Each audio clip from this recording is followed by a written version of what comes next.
Hello everyone. तो इस video lecture में हम करने वाले हैं लेट्स डिकोड सीबीएसई 2024 पेपर।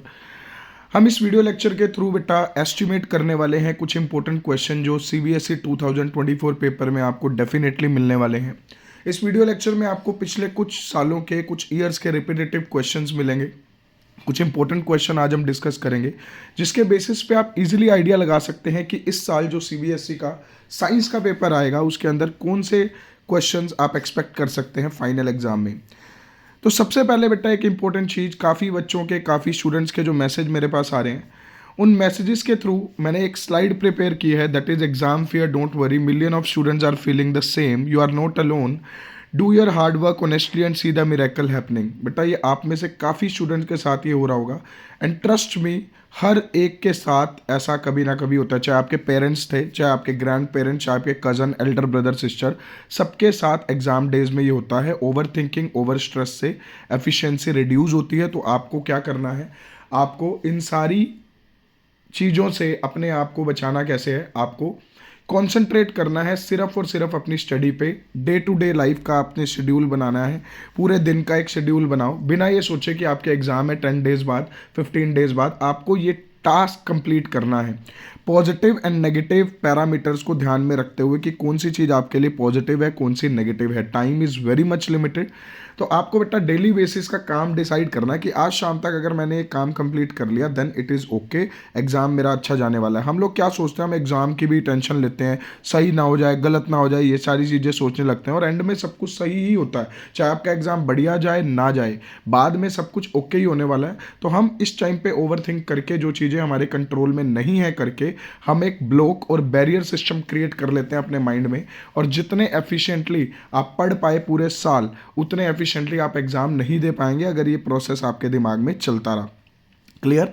तो अभी इस वीडियो लेक्चर के लिए आपने बिल्कुल काम कंपोज रह के प्लानिंग के साथ काम स्टार्ट करना है। कॉपी पेन आप अपने निकाल लेंगे और इस वीडियो लेक्चर के अंत तक you will be very much confident कि एग्जाम में किस टाइप के क्वेश्चन आ सकते हैं। लास्ट ईयर बेटा एक क्वेश्चन आया था जो लास्ट वीडियो लेक्चर के अंदर ये क्वेश्चन मैंने मिस कर दिया था, that is very important question. State the role of ATP in cellular respiration. ATP आपको पता है बेटा एडिनोसिन ट्राइफॉस्फेट है और इसका काम क्या है बेटा, इसका काम है पूरे प्लांट को या पूरी एनिमल बॉडी को एनर्जी प्रोवाइड करना। What ensure sufficient exchange of gases in plant. ये देख के थोड़ा सा अजीब लग रहा है क्वेश्चन, बट नॉर्मली उन्होंने पूछ रखा है एक्सचेंज ऑफ गैसेज प्लांट में लीफ में कौन करता है, the answer would B stomata.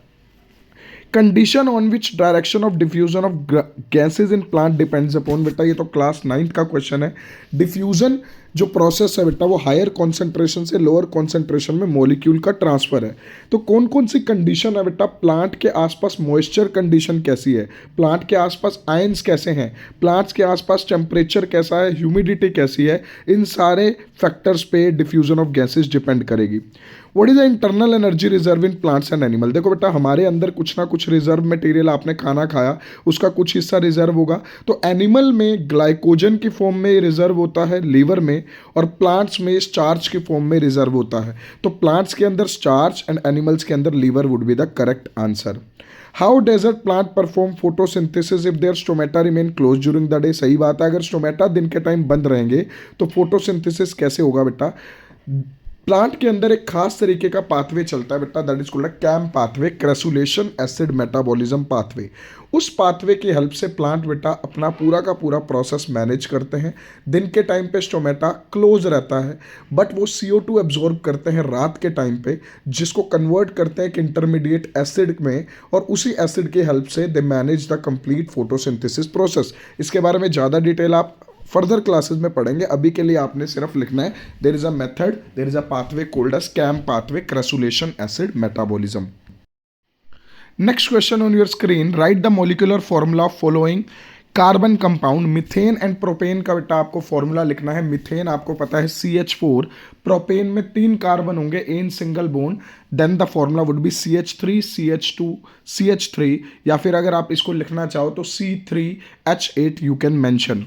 Carbon compound जब low melting and boiling point why. बेटा कार्बन के कंपाउंड जनरली कोवेलेंट होते हैं, शेयरिंग से बनते हैं, क्योंकि उनके बीच में इंटरमोलिकुलर फोर्सेज ऑफ अट्रैक्शन कम होती है तो कार्बन कंपाउंड का मेल्टिंग और बॉइलिंग पॉइंट क्या होगा, कम। सिंपल सा कॉन्सेप्ट ये याद रखना बेटा, अगर साइंस के पेपर में ये क्वेश्चन कई बार आया हुआ है तो डिकोड किया हमने।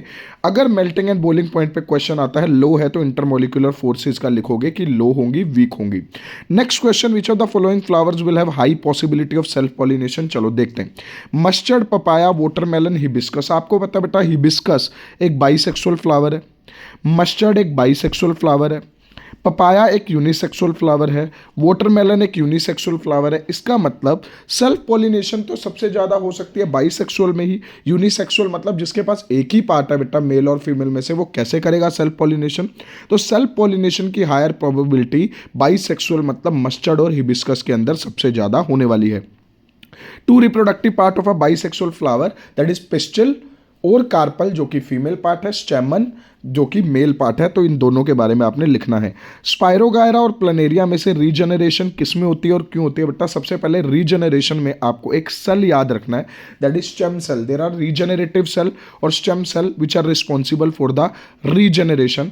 आप अगर रीजनरेशन का प्रोसेस देखोगे तो प्लनेरिया के अंदर रीजनरेशन होता है। जितने पार्ट्स प्लनेरिया के होंगे उतने पार्ट्स रीजनरेट करके एक नया ऑर्गेनिज्म क्रिएट कर देंगे। Give an example of any other organism which can produce by same process. बेटा स्टारफिश के अंदर रीजनरेशन होती है। If the arm of starfish get deleted और the arm of the starfish get cut. और दूसरा एग्जांपल है लिजर्ड की टेल अगर कट हो जाए तो वो भी प्रोसीजर फॉलो कर सकते हैं, द प्रोसेस ऑफ रीजनरेशन, जिससे वो अपना खोया हुआ पार्ट दोबारा से अटेन कर सकते हैं। So question number 3 and question number 4 is very important. Decoding के हिसाब से अगर मैं बताऊं तो mustard, papaya, watermelon, hibiscus, bisexual, unisexual पे आपको एक क्वेश्चन एग्जाम में इस बार भी मिल सकता है। Next question, what is variation? List two main reasons that may lead to the variation in a population. Variation can be defined as the differences among the organism. Variation का मतलब होता है differences। बेटा एक डॉग्स की next generation, एक dog की next generation आप देख रहे हो, 8 पपीज ब्लैक कलर के, एक पपी व्हाइट कलर का है, तो that white colour is represent variation.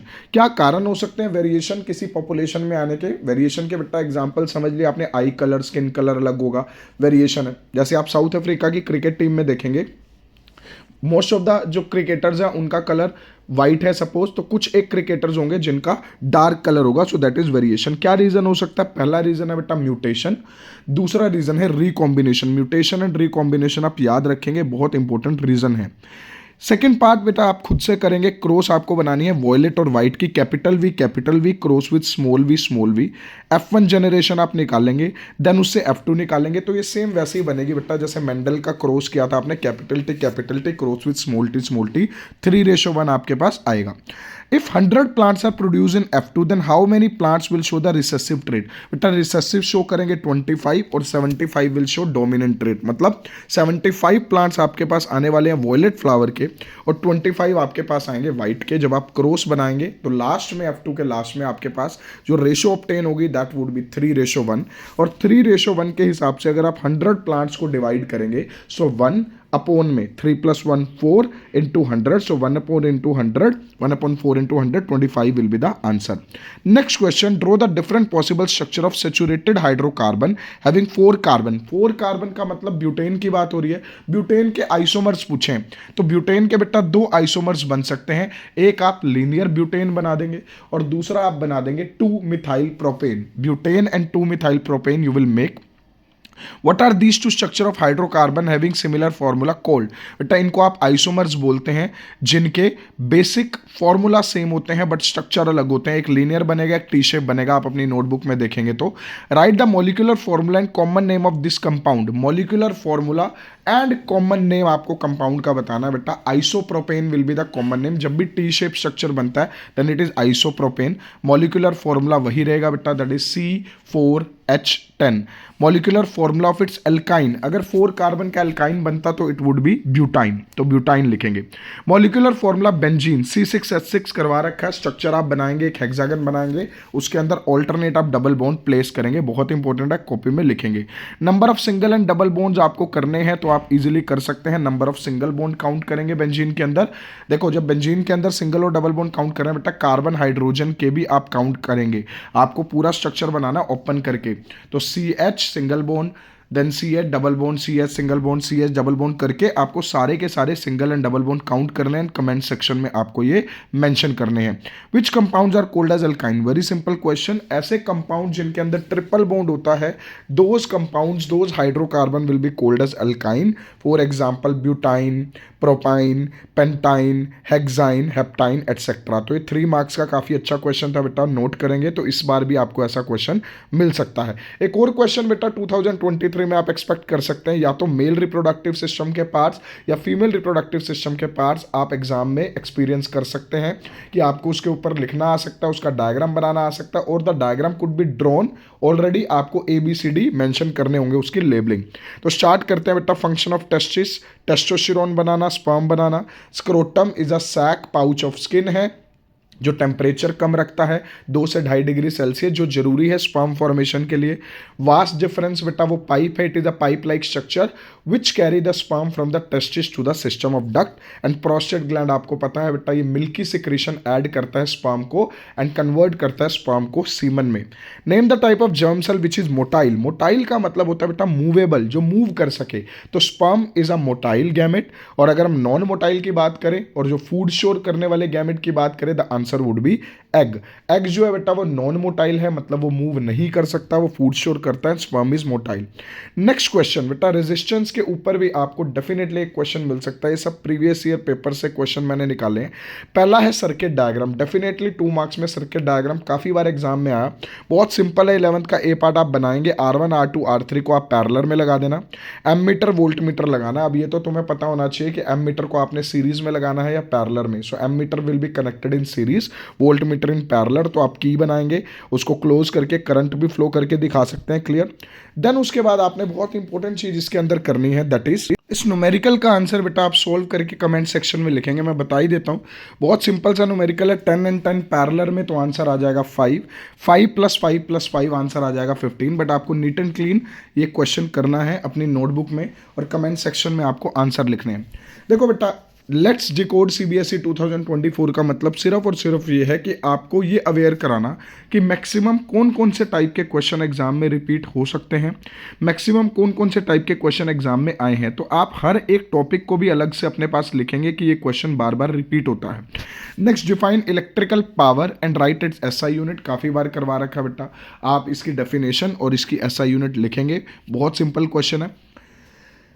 Amount of work done per unit time, work done per unit time power होती है बेटा। तो work done in a electrical circuit per unit time will be power. इसकी SI unit watt हो जाएगी। 2 bulb rated 100 वाट 220 volt. तो आप line लगा लेंगे बेटा ऐसे क्वेश्चन में, 100 वाट और 220 वोल्ट को अलग से सोल्व करेंगे बेटा।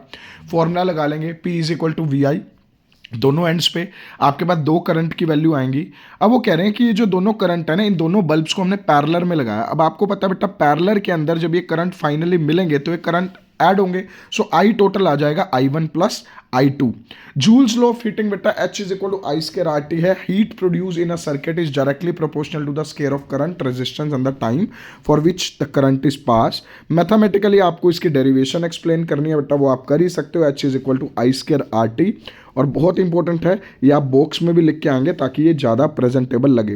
अब 5 ohm resistor is connected across a battery of 6 volt. Calculate the energy for 10 second बेटा। आपके पास रेजिस्टेंस दे रखा है, पोटेंशियल दे रखा बेटा, आपको एनर्जी निकालनी है। Energy = power × time. फर्स्टली आप पावर निकालेंगे, पावर के बाद आप उसके टाइम के साथ मल्टीप्लाई करेंगे। Energy = power × time. ज़्यादा बेटर होगा आप टाइम को किलो आवर्स में चेंज कर लो, पावर को किलोवाट में। बट अगर आप जूल सेकंड में भी आंसर निकालना चाहें तो आप निकाल सकते हैं। Next question, name the group of organism which form the first trophic level of all food chain. Producers बेटा, प्रोड्यूसर्स वो ग्रुप ऑफ ऑर्गेनिज्म है जो सबसे पहला ट्रॉपिक लेवल बनाते हैं हर फूड चेन का। Why they are called? So बेटा इनको प्रोड्यूसर इसलिए बोलते हैं बिकॉज दे प्रोड्यूस। ये प्रोड्यूस क्या करते हैं बेटा, फोटोसिंथेसिस की हेल्प से ये खाना क्रिएट करते हैं, खाना बनाते हैं ताकि ये एनर्जी को आगे ट्रांसफर कर सकें across the food chain. Why are human beings most adversely affected by the biomagnification? Human beings बेटा ज़्यादातर हायर ट्रॉपिक लेवल्स एक्वायर करते हैं फूड चेन का। और आपको पता है जैसे जैसे आप हायर लेवल पे जाते हैं फूड चेन के तो टॉक्सिक सब्सटेंसेस बढ़ते हैं because of the phenomena called as biomagnification. Confirm, इस बार भी बायोमैग्निफिकेशन पे आपको क्वेश्चन मिल सकता है। तो एक और चीज़ हमने डिकोड कर ली। State 1 ill effect of the absence of decomposers from a natural ecosystem. एक पॉन्ड और स्विमिंग पूल वाला क्वेश्चन आपने किया था, एक्वेरियम इकोसिस्टम को हमें क्यों क्लीन करना पड़ता है जबकि एक नेचुरल इकोसिस्टम को नहीं, तो उसी से रिलेटेड है। अगर डिकम्पोजर्स नहीं होंगे बेटा तो चीज़ें डिकम्पोज नहीं होंगी, गार्बेज ही गार्बेज होगा, पोल्यूशन बढ़ेगा, दिक्कतें क्रिएट होंगी। तो decomposer are the cleaning agent of our environment. Next बेटा एक बड़ा सा पैराग्राफ दे रखा है जिसको देख के अक्सर बच्चे डरते हैं। बहुत सिंपल है, पैराग्राफ आप पढ़ेंगे, क्वेश्चन मैं पढ़ूंगा। Why is a pair of sex chromosome in human being is called a mismatch pair in term of type and size. Sex chromosome कौन से होते हैं बेटा? XX and XY। वो कह रहा है एक पेयर में दोनों सेम है, एक में अलग है। किस में अलग है बेटा? मेल में X और Y अलग होता है बेटा। Y is smaller than the X chromosome, तो X और Y क्रोमोसोम के साइज में, क्लियर, टाइप में फर्क होता है। Out of male and female, which has a perfect pair of sex chromosome, the female have a perfect pair of sex chromosome XX. In case of perfect pair, will the gamete produced be of same kind or different kind? बेटा अगर दोनों ही perfect है, मतलब perfect का मतलब होता है same, तो XX है। XX में बेटा जो गैमेट बनेंगे वो तो एक ही टाइप के बनेंगे ना। अगर तुम्हें याद हो, मैंने तुम्हें बताया था पहले भी, there is a condition called as homogametic condition. XX है तो वो होमोगैमेटिक कहलाएगा, XY तो हिट्रोगैमेटिक। तो बी पार्ट का आंसर आ जाएगा फीमेल, और गैमेट जो प्रोड्यूस होंगे वो सेम टाइप के होंगे। लेट्स डिकोड CBSE 2024 में we also got a clue कि एग्जाम में बेटा कंफर्म XX XY पे या सेक्स डिटर्मिनेशन से रिलेटेड कोई ना कोई क्वेश्चन आप एक्सपेक्ट कर सकते हो। मैंने जितने भी पेपर देखे उनमें ये क्वेश्चन मिला है। देन अगेन एक पैराग्राफ सा दे रखा है, draw a diagram to show the pattern of iron filling. उसमें क्या कह रहा है बेटा? एक व्हाइट पेपर लिया, क्लियर, उसके बाद एक एडहेसिव मटेरियल लगाया, बार मैग्नेट लगाया, सेंटर में आयरन फिलिंग स्प्रिंकल की एक्टिविटी आपने कर रखी है। इसका डायग्राम आप बनाएंगे बेटा। आयरन फिलिंग्स ज्यादा आप दिखाएंगे पोल पे और कम दिखाएंगे अदर प्लेसेस पे। Now the question arises why more at pole? क्योंकि बेटा मैग्नेटिक फील्ड लाइन ज्यादा कॉन्सेंट्रेटेड होती है पोल पे in comparison to other places. और ये क्वेश्चन भी हमने कर रखा है, why a magnet is stronger from its pole. Draw the magnetic field line of a bar magnet showing the pole of the bar magnet as well as the direction of magnetic field line। तो आप एक बार magnet की magnetic field line दिखाएंगे, north से south की तरफ magnetic field line move कर रही है। How is the direction of magnetic field at a point determined using the field line? Why do two magnetic field line never cut each other? Clear, direction of magnetic field by using a field line by drawing the tangent, हम उसकी direction determine कर सकते हैं। To magnetic field line never cut each other because if they cut each other then there will be two direction of magnetic field line at a single place which is not possible. How the magnetic field line of a bar magnet drawn using a small compass needle? Same बेटा ये diagram बना हुआ है। या तो आप bar magnet के चारों तरफ आयरन फिलिंग डाल लो या आप कंपस रख दो। जब आप कंपस रखोगे बेटा बार मैग्नेट के चारों तरफ तो वहां पे आपको मैग्नेटिक फील्ड लाइन इजीली पता चल जाएगी। Compass will point it towards south. 17, 18, 19, 20 question मैं चाह रहा हूं बेटा एक बार आप इस वीडियो को पॉज करके 17, 18, 19, 20 क्वेश्चन के आंसर खुद से ट्राई करें, देन उसके बाद मैच करें आपके कितने सही हैं। So let's start. 17th question, silver bromide decomposition is used in black and white photography. बिल्कुल सही। Light provide energy for this exothermic reaction. Silver bromide की बेटा डीकॉम्पोजिशन हो रही है और लाइट इसके अंदर एनर्जी प्रोवाइड कर रही है बेटा। बिल्कुल सही है, एजर्शन भी सही है, रीजन भी सही है, and reason is the correct explanation of assertion. But आपको एक काम मैं दे रहा हूं, आपको ये चेक करना है कि क्या ये रिएक्शन एक्सोथर्मिक होती है एंडोथर्मिक। उस बेसिस पे आपका आंसर बदल सकता है। But according to me assertion and reason is correct and reason is the correct explanation.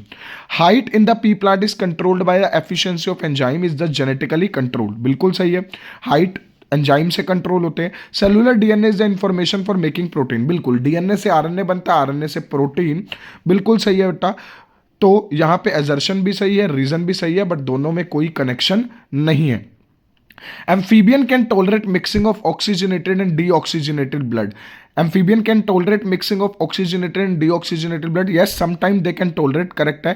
Amphibian are the animal with a two-chambered heart. No, amphibian have three-chambered heart. Two-chambered तो fishes में होता है, तो assertion correct, reason wrong. On freely suspending a current-carrying solenoid, it come to rest in geographical north-south direction. बिल्कुल सही, क्योंकि freely suspending बेटा solenoid भी तो एक magnet की तरह ही behave करेगी, तो assertion सही है. One end of a current-carrying straight solenoid behave as a north pole, other south pole, just like a bar magnet, जो मैं अभी बता ही रहा था आपको रीजन में. सो एजर्शन भी करेक्ट है, रीजन भी करेक्ट है, और रीजन एजर्शन को करेक्टली एक्सप्लेन कर रहा है बेटा. एजर्शन रीजनिंग हम इधर उधर से पढ़ लेते हैं, पता नहीं कहाँ से आपको simple concept based assertion reasoning करने हैं. तो लेट्स कोड CBSE 2024 में आपको एक बात ये भी याद रखनी है कि एजर्शन रीजनिंग बहुत हाई लेवल के आप करके जाएंगे तो आप कंफ्यूज होंगे, क्योंकि कुछ ऐसे कॉन्सेप्ट आपको मिल जाएंगे जो सिंपल क्वेश्चंस को भी कॉम्प्लिकेट करेंगे। तो आपने फर्स्ट 17th क्वेश्चन का आंसर कमेंट सेक्शन में लिखना है। Patient whose gall bladder are removed are recommended to eat less oily food, बिल्कुल सही है। गॉल ब्लेडर आपको पता होगा बेटा, एक बेल जैसा स्ट्रक्चर होता है, घंटी जैसा एक स्ट्रक्चर होता है बेटा, जो लीवर के पास प्रेजेंट होता है। लीवर प्रोड्यूस करता है बाइल, और बाइल करता है इमल्सिफिकेशन ऑफ फैट। अगर लीवर बाइल प्रोड्यूस कर रहा है तो गोल ब्लेडर का क्या रोल है बेटा? Gall bladder is a place where bile get stored. तो बाइल को स्टोर करने की अगर जगह नहीं होगी, किसी का पित्ते का ऑपरेशन हो गया, गोल ब्लेडर का ऑपरेशन हो चुका है, तो गोल ब्लेडर अगर रिमूव है तो बाइल कहीं स्टोर नहीं होगा, तो ऐसे पर्सन के अंदर प्रॉब्लम होने वाली है कि अगर वो फैटी फूड कंज्यूम करेंगे तो। Name the substance other than water that are reabsorb. पहले रीअब्सॉर्ब का मतलब समझते हैं बेटा। Reabsorption means to send back important nutrients back to the blood. वो कह रहा है वाटर तो हमें भेजना ही होता है, वाटर तो सेव करना है कि यूरिन में ज्यादा वाटर ना निकले। क्या कुछ और भी हमें सेव करना होता है? बिल्कुल, हमें सेव करना होता है बेटा, ग्लूकोज भी रीअब्सॉर्ब करना होता है कि कहीं हमारा जो खाना है, ग्लूकोज एनर्जी मॉलिक्यूल है, वो यूरिन के थ्रू बाहर ना निकल जाए। Second molecule amino acid and protein. तो glucose, amino acid, proteins and ions are the substances that must be reabsorb. Two parameter that decide the amount of water that is reabsorbed in the kidney.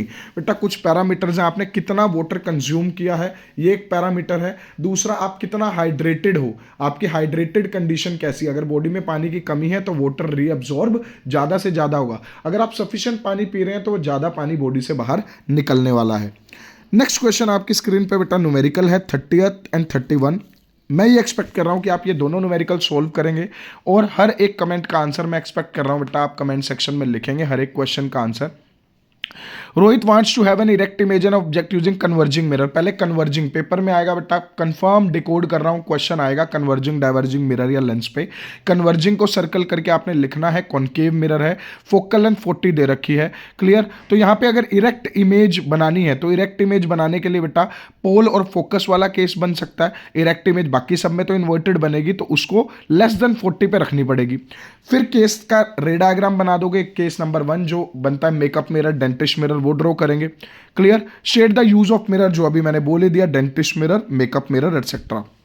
31 में focal length दे रखी है बेटा lens की, clear. और एक laboratory में magnifying glass के साथ काम हो रहा है। Least distance of vision 25। ये मायोपिया हाइपरमेट्रोपिया का क्वेश्चन है बेटा। लीस्ट डिस्टेंस ऑफ विजन मतलब 25 सेंटीमीटर तक ही देख पा रही है, मतलब उसको मायोपिया है।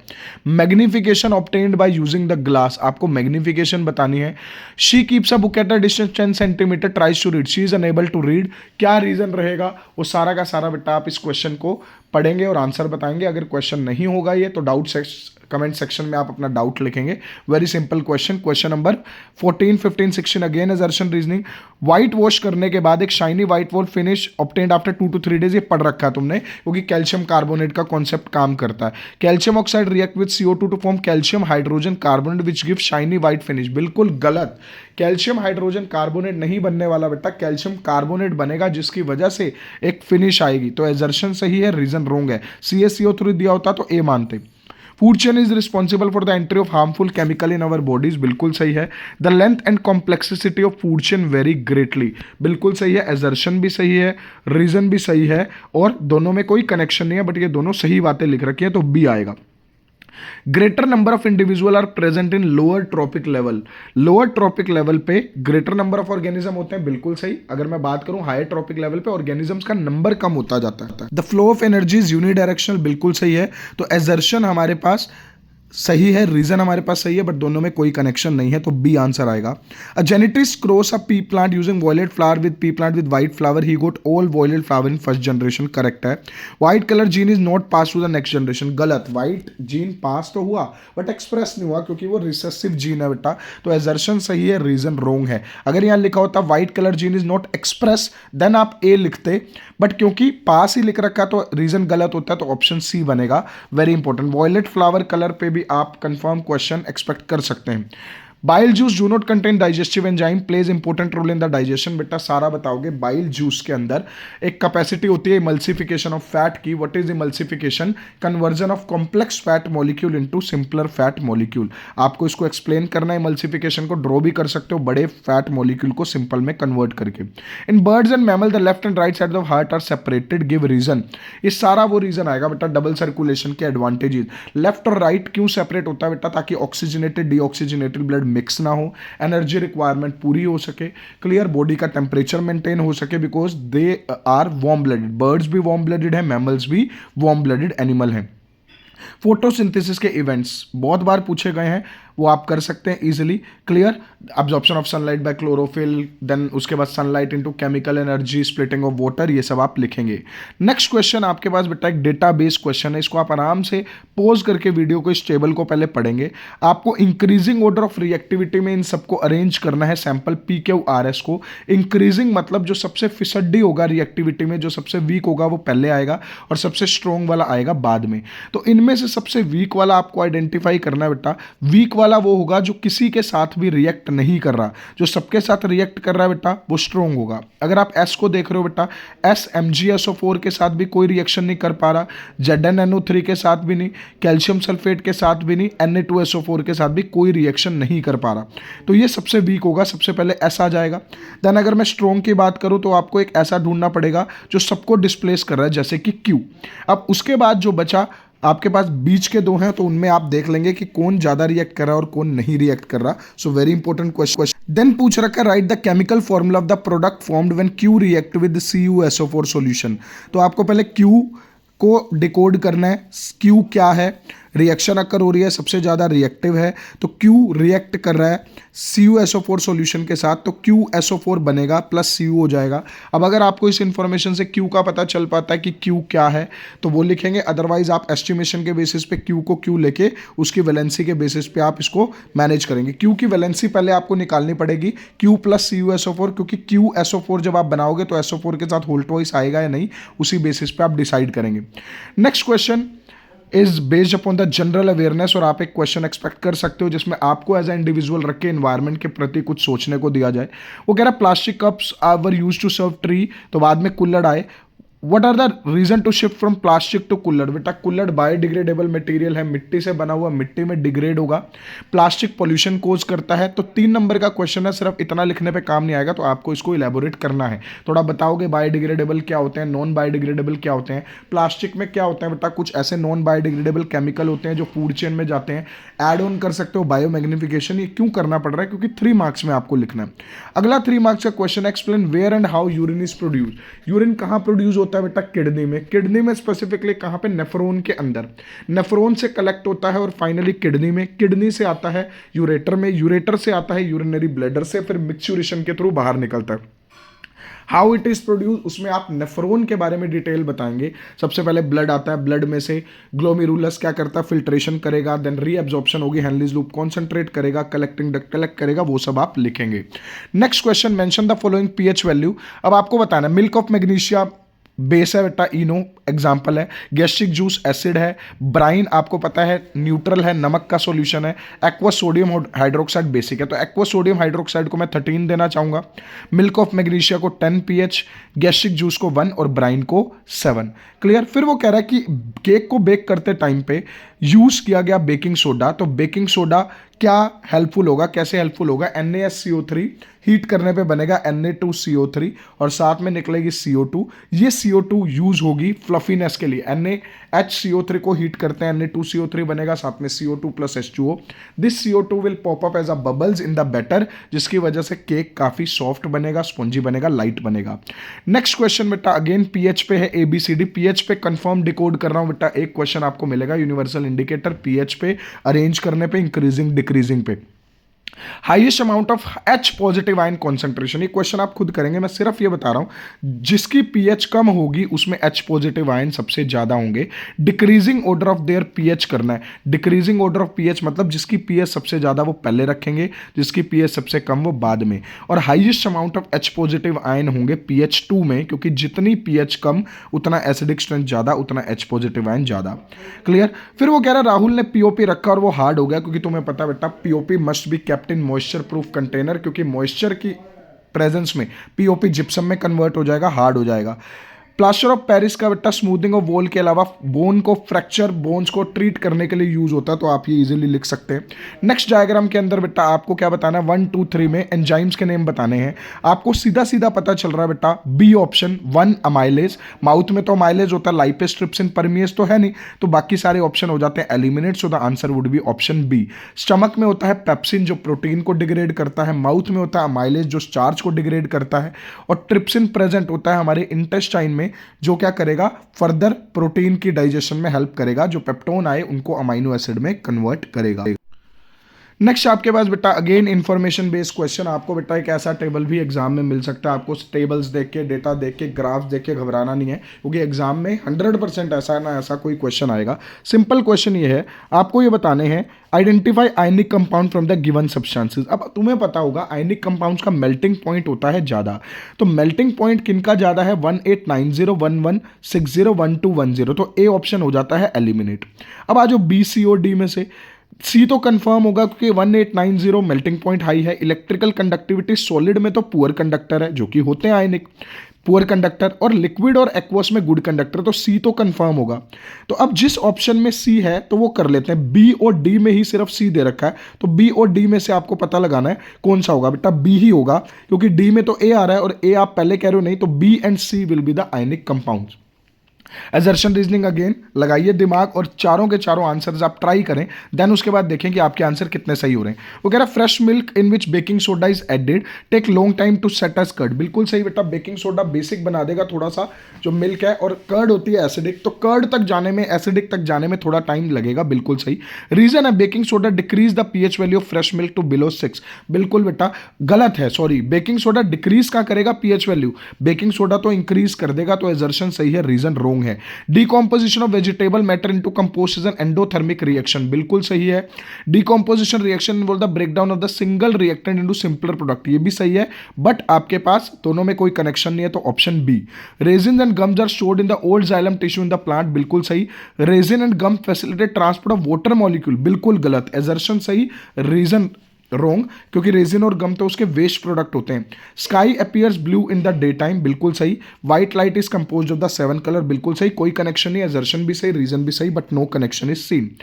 What is the common between the extensive network of blood vessels around the walls of alveoli in glomerulus and nephron? आपको पता है बेटा एल्वियोलाई के चारों तरफ एंड नेफ्रॉन के चारों तरफ कुछ ब्लड कैपिलरीज होती हैं।